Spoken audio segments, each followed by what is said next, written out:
Ты, возможно, чувствуешь, что все меняется. Мир как будто сейчас сходит с ума. Но и внутри тебя тоже все меняется. И сегодня я хочу поговорить о событиях, которые произошли не так давно, и рассказать тебе о том, что с тобой все в порядке.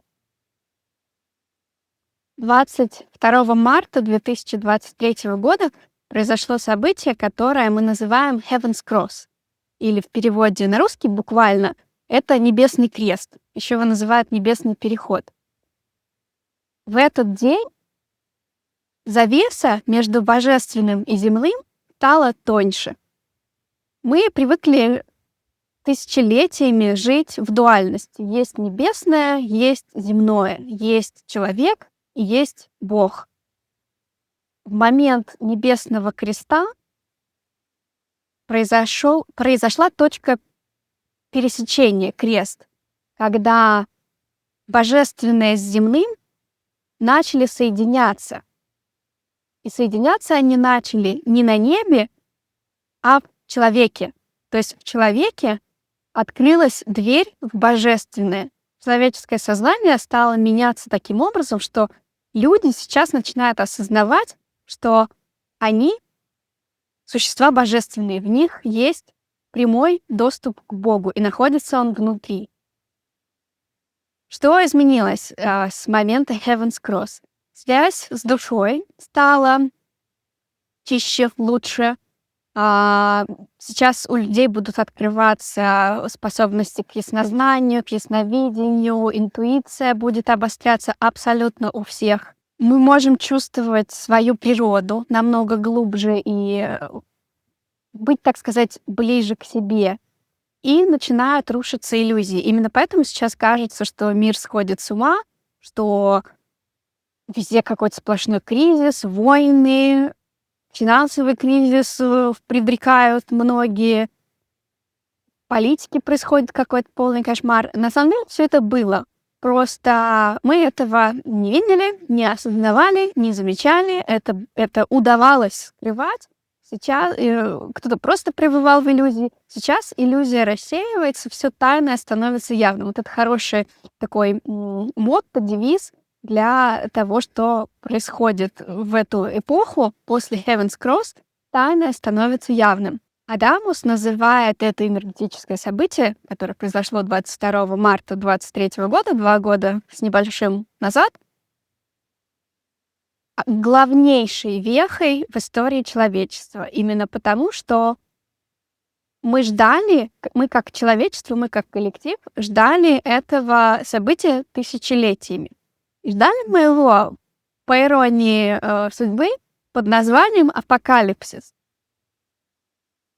Сейчас объясню, почему это будет долгий рассказ. Зайду издалека. Апокалипсис человечество предрекало много-много раз за последние 2000 лет. Началось все с того, что ранние христиане в 1-2 веке нашей эры, после Рождества Христова, ожидали, что Христос вернется и наступит судный день. Кути мой хороший, ты мне немножко мешаешь встать. Этого не случилось. Иисус не воскрес, не вернулся. Затем 1000-й год нашей эры, миллениум. Круглая дата, человечество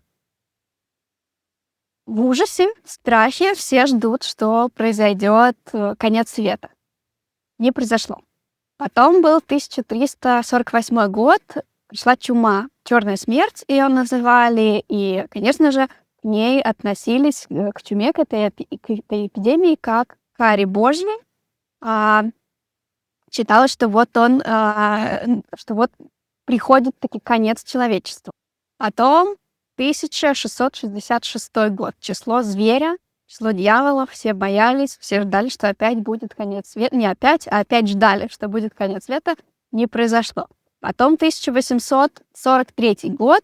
Это был философ Уильям Миллер, предсказал, что произойдет второе пришествие Христа.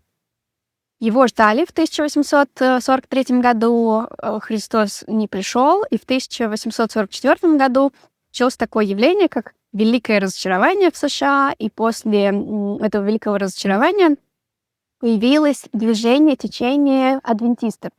Адвент от слова «пришествие», и все их учение было построено на ожидании второго пришествия Христа. И вот с 1844 года вот они ждали, что Христос придет второй раз. Что потом? Потом Нострадамус. 1999 год. Нострадамус предрек годом катастроф, годом конца времен, годом, опять-таки, эпидемий. Все ждали и боялись. Это было уже на моей жизни. Я помню этот момент, как мы все не знали, что будет. Следом за этим сразу 2000 год. И здесь уже не Нострадамус, здесь уже предрекали техническую катастрофу. Год 3 нулей. Все обнуляется, базы данных пропадают, компьютеры перестанут работать. Был такой страх.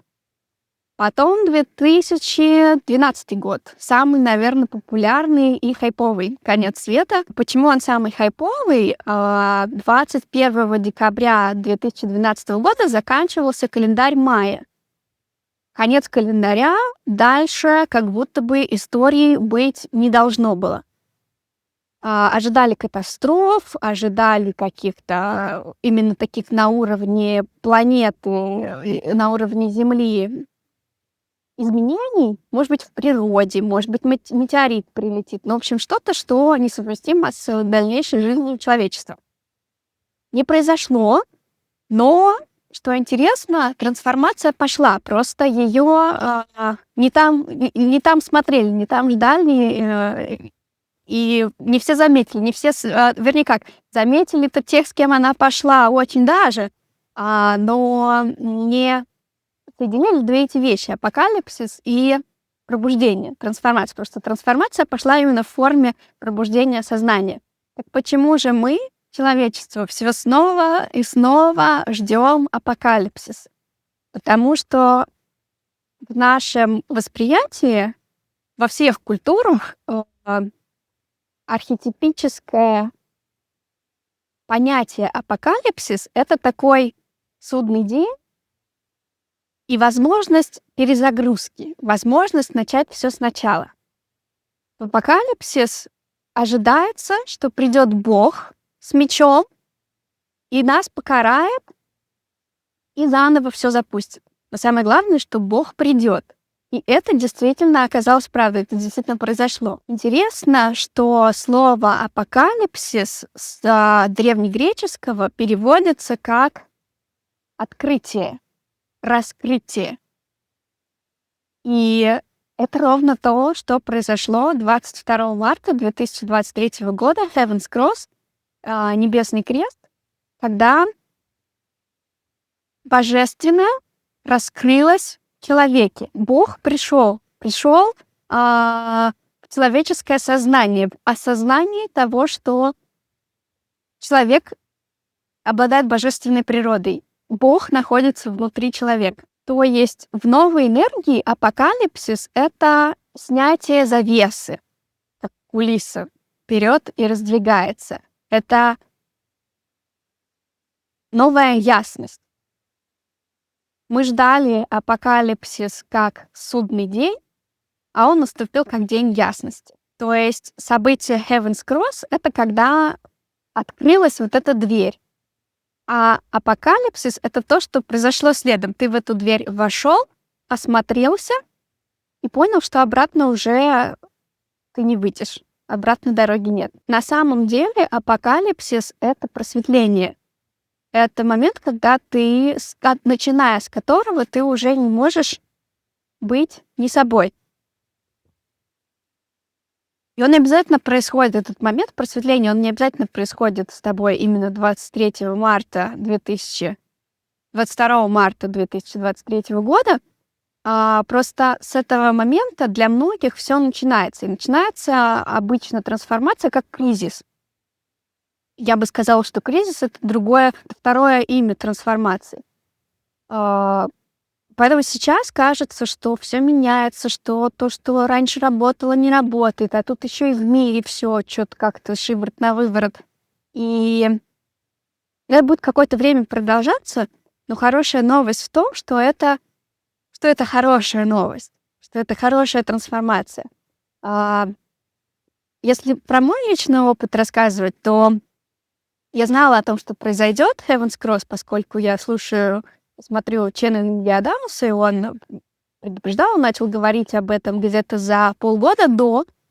Для меня это было как очередная какая-то дата. Почему именно эта дата? И что за какой-то Heaven's Cross, какой-то небесный крест? Зачем он нужен? И я не понимала. Но ожидания были большие у всех, и у меня в том числе. И для меня первые полгода с момента Heaven's Cross, непосредственно 22 марта 23 года ничего, кроме необычного, красивого, сиреневого такого цвета неба вечернего, находясь в Порту, в Португалии, я не заметила. Но вот следующие полгода после этого события стали для меня, пожалуй, одним из самых тяжелых за последнее время. Я встретилась со своими главными базовыми страхами, со страхом не выжить. У меня заканчивались деньги, у меня не было работы, я находилась в чужой стране, без документов, без знания языка, без каких-либо перспектив на будущее. Опять-таки, ни работы, ни понимания, когда она появится, ни понимания, когда появятся документы. Где-то осенью, в октябре, наверное, 23 года у меня в буквальном смысле начала сходить кожа с меня, просто слезать кожа на лице, на шее, на руках. Она страшно зудела, трескалась. Я не могла спать, потому что я ее расчесывала и не могла этого не делать. И со мной такое уже было ровно 10 лет назад, в 2013 году, в тот момент, когда такой начался очень активный период моего пробуждения. И я умом это все понимала, я эти вещи связала, но принесло ли мне какое-то облегчение это знание? Вообще нет. И эти проблемы с кожей, они длились еще потом почти год, до осени 24 года я мучилась с кожей, вплоть до того, что я не могла выходить на улицу из дома. Мне было больно, мне было трудно в таком виде вообще перед кем-либо появляться, потому что я выглядела ужасно. А, Я говорю, я не могла спокойно, нормально спать, не высыпалась. И уровень беспокойства был бешеный. Но я через это прошла, в один момент просто как рукой сняло. И дальше где-то, наверное, с началом 24 года или где-то весной начался период, когда вдруг все задвигалось. Стало казаться, что жизнь стала намного легче, что намного легче теперь претворять мечты и желания в жизнь. Я почувствовала в себе, как возвращается ко мне моя жизненная энергия, как возвращается ко мне страсть, как возвращаются ко мне мои старые желания. Я в тот момент, например, исполнила мечту в мае 24 года, мечту, которой я жила с подросткового возраста, то есть лет 20, сходить на концерт Земфиры. Я ни разу не была на нем в Москве, хотя я вот со школьных времен, с ее появления вообще на арене музыки российской, я была ее фанатом и мечтала попасть на концерт, но этого не случалось. И вот в мае 24 года, это просто такой один из примеров, который наглядный, который можно привести, он такой событийный. Я слетала в Барселону на концерт Земфиры впервые в жизни. И оказалось, кстати, что это был юбилейный ее концерт. По-моему, 25 лет с момента, как она вышла на сцену. 25 лет с момента выхода альбома, ее первого альбома «Ромашки». Вот, но я понятия не имела об этом, когда собиралась на концерт. И вот это просто, такая иллюстрация того, что в какой-то момент у меня как будто бы ушли барьеры на реализацию желания иметь. Всё, пора жить. У меня было и есть вот такое ощущение, что ну всё, вот сейчас начинаем жить. Появляются силы, появляются желания, появляются возможности. И всё как-то так раз, легко-легко и происходит. В общем, видео это про то, что, мы уже живем в процессе апокалипсиса. Это не, событие, это процесс. И процесс апокалипсиса — это процесс раскрытия, процесс снятия завесы, процесс ее утоньшения, если хотите. Или, можно представлять себе такой образ, как, раскрытие кулис. Окей, ты мне тут главный персонаж в видео, закрываешь мне камеру. И это процесс, который про то, что дальше нельзя жить не то, что нельзя, не получится жить в иллюзии. Не получится себя обманывать, не получится, идти на какие-то компромиссы. Апокалипсис — это, по сути, просто твое «я больше так не играю». Куки, я больше так не играю. И ты, похоже, тоже так больше не играешь. Сейчас пойдем домой. Сейчас пойдем. Это может поначалу ощущаться как хаос, но этот процесс, он про хорошее. Ты видишь, что не хочешь больше жить по инерции. Ты больше не можешь врать себе в первую очередь, это самое главное. Ты можешь прямо сегодня, прямо сейчас не видеть, что дальше, какой следующий шаг и что будет за поворотом, но ты уже знаешь, что ты не пойдешь туда, куда ты не хочешь идти, а это очень много. Мы живем не в конце света, а в его великом пробуждении, просветлении. И если ты это видео смотришь, то ты часть этого процесса. Ты тоже мастер, ты уже мастер. Просто вспомни об этом. Ты мастер? Ты помнишь об этом?